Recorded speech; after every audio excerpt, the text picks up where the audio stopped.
आज यूथ कांग्रेस का विरोध प्रदर्शन है, क्या कहेंगे इलेक्शन कमीशन के खिलाफ? देखिए, इस बार राहुल जी ने जब प्रेस कॉन्फ्रेंस की तो ये एक तरीके से उन्होंने दूध का दूध और पानी का पानी कर दिया और उन्होंने बताया पूरे देश को कि किस तरीके से हरियाणा में इन्होंने हर 8वां वोट जो है वो फर्जी डाला, और डाला ही नहीं। 12.5% वोट मार्जिन कितना होता है हम इस बात को समझ सकते हैं। सिर्फ 22,000 कुछ वोटों का, हमारी 9 सीट ऐसी थी, वो अगर हम जीतते 22,000 वोटों का डिफरेंस था, और ये तो तकरीबन 25 लाख वोट हो रहा है। तो इसका मतलब है कि किस तरीके से बूथ चोरी नहीं किए जा रहे, पूरी के पूरी स्टेट की गवर्नमेंट को चोरी किया जा रहा है। तो आने वाले समय में इसको लेके जो उन्होंने साक्ष्य रखे, देश की जनता को देश की जनता जागरूक हो रही है। हम यूथ कांग्रेस के जो कार्यकर्ता हैं वो भी हर बूथ के ऊपर वोटर वेरिफिकेशन कर रहे हैं, साथ में ही कि किस तरीके से हम आम नागरिक को इसके लिए जागरूक कर सकें लगातार, चाहे वो सड़कों पे उतरना हो, चाहे वो लड़ाई आने वाले समय में जिस तरीके से भी राहुल गांधी जी का आदेश होगा, युवा कांग्रेस मजबूती के साथ लड़ाई लड़ने का काम करेगी। राहुल गांधी ने एक जो है डेटा दिया, उस डेटा में एक मॉडल का जिक्र किया कि उस मॉडल की फोटो लगा कर करीब 22 से 23 जगह पर उसका वोट का प्रयोग किया गया। देखिए, उन्होंने जो ब्राज़ीलियन मॉडल का एग्जाम्पल तो उन्होंने दिया ही दिया, उन्होंने एक और दिखाया जिसमें 122 वोट किस तरीके से एक और महिला के थे। साथ में उन्होंने दिखाया कि 500, एक घर में 500 वोट निकल रहे हैं, एक घर में 66 वोट निकल रहे हैं। जबकि सीधा और साफ कानून बना हुआ कि अगर 10 से ज़्यादा वोट किसी घर के अंदर है तो वहाँ ग्राउंड वेरिफिकेशन होता है। तो किस तरीके से जो नियम बने हैं उनकी अवहेलना हुई है, वो सब ने देखा। और निश्चित तौर पर राहुल जी आने वाले समय में और भी साक्ष्य रखेंगे, और मजबूती के साथ ये जो लोकतंत्र की हत्या हो रही है, इसको लोकतंत्र को बचाने के लिए पूरी कांग्रेस और युवा कांग्रेस मजबूती के साथ मैदान में है। इलेक्शन कमीशन ने राहुल गांधी से कुछ अलग डेटाज मांगे थे, लेकिन वो खंडन नहीं कर पाए और इलेक्शन कमीशन कह रहा है कि हम पर्सनली किसी की फ़ोटो और डेटा नहीं दे सकते जो वोट डालते हैं। आप इस बात को ऐसे समझिए, फॉर्म आपके 6 और 7 जब राहुल जी ने दिए, वोट एडिशन और डिलीशन के बारे में बताया, तो किस तरीके से इन्होंने इलेक्शन वेबसाइट को बंद करने का काम किया, पूरा देश देख रहा है और पूरा देश समझ भी रहा है। 12 राज्यों में एसआईआर शुरू हो चुकी है, बिहार में भी। बिहार में क्या है, वोटों में कहीं हेर फेर दिखाई दिया, वोट बढ़ोतरी भी दिखाई दी। तो एसआईआर को लेकर के क्या कहेंगे? देखिए, एसआईआर वही एक प्रोसीजर है जो राहुल जी ने पहले भी कहा। बिहार में किस तरीके से इन्होंने 65 लाख लोगों के वोट काटने का काम किया, और उसमें उन्होंने बताया कि वो कौन से वोट कटे हैं। तो निश्चित तौर पे आने वाले समय में चाहे एसआईआर की जो प्रक्रिया, उसको लेके भी कांग्रेस ने प्रभारी लगाए, युवा कांग्रेस ने प्रभारी लगाए, और हमारी इस पर पैनी नज़र बनी है। राजस्थान में अब एसआईआर शुरू हो चुकी है, उसको लेकर के क्या कहेंगे? बीएलओज घर घर जा रहे हैं, क्या लग रहा है कि राजस्थान में भी बिहार में जिस तरीके से हुआ, क्या राजस्थान में भी वोट चोरी? देखिए, एसआईआर की जो बात चल रही है उसको तो मैं साफ साफ स्पष्ट करना चाहता हूँ कि ये पूर्णतः फेल था। ये सिर्फ कांग्रेस को टारगेट करके किया जाने वाला काम था। राकेश सिन्हा, भाजपा के पूर्व सांसद, फरवरी के अंदर दिल्ली में वोट डालते हैं, कल बिहार में वोट डालते हैं। तो ये एसआईआर प्रक्रिया है क्या?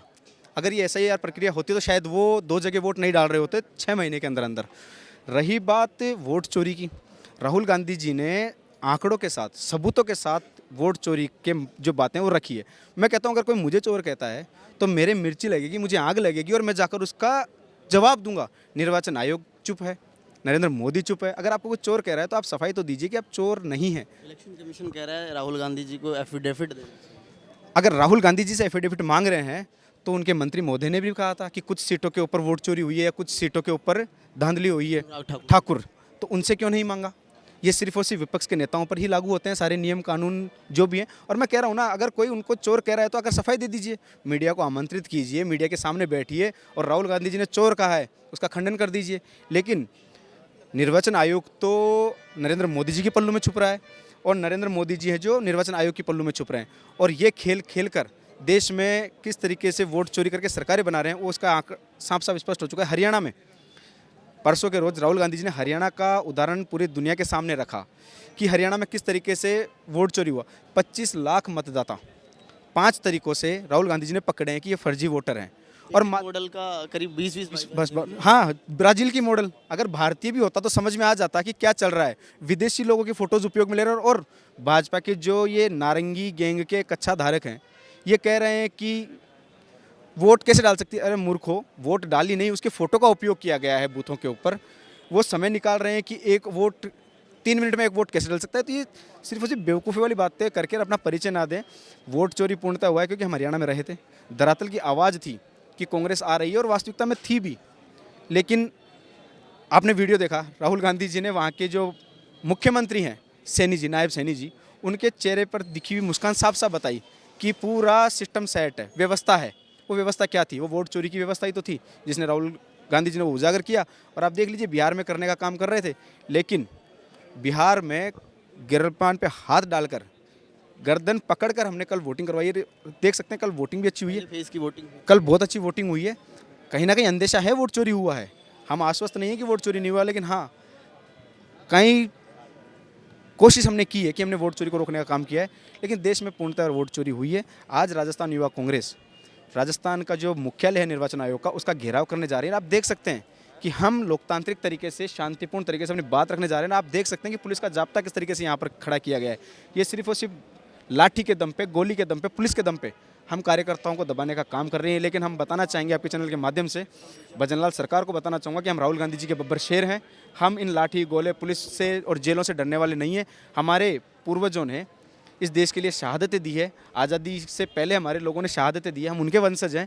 तो अब आज भी इस देश को हमारी ज़रूरत है, संविधान को हमारी ज़रूरत है, उसके लिए लड़ाई हम आखिरी सांस तक लड़ेंगे। क्या लग रहा है कि हरियाणा में आपने आरोप लगाया, राहुल गांधी जी भी आरोप लगा रहे हैं, बिहार में भी क्या देखने को मिल सकता है वोट चोरी? या राजस्थान में जो चुनाव हुए थे उसमें भी हेरफेरी? राजस्थान में एक सीट थी, हॉट सीट, जयपुर ग्रामीण की, तो क्या लग रहा है कि वहाँ पर भी वोट चोरी हुई थी? देखिए, आपने राहुल गांधी जी हरियाणा के आरोपों की बात की, वो स्पष्ट हो चुके हैं कि वास्तविकता में वोट चोरी हुआ है। और मैं कह रहा हूँ, अगर वोट चोरी नहीं हुआ है तो आप आकर सामने, आप प्रेस कॉन्फ्रेंस कर रहे हो सफाइयाँ देने के लिए, बेवजह की सफाइयाँ की, कोई नहीं होता उसका मकान जीरो बता दिया जाता है। दूसरी तरफ आप कहते हो कि वो लोग जो सड़कों पर सो रहे हैं उनके हम वोट काट रहे हैं।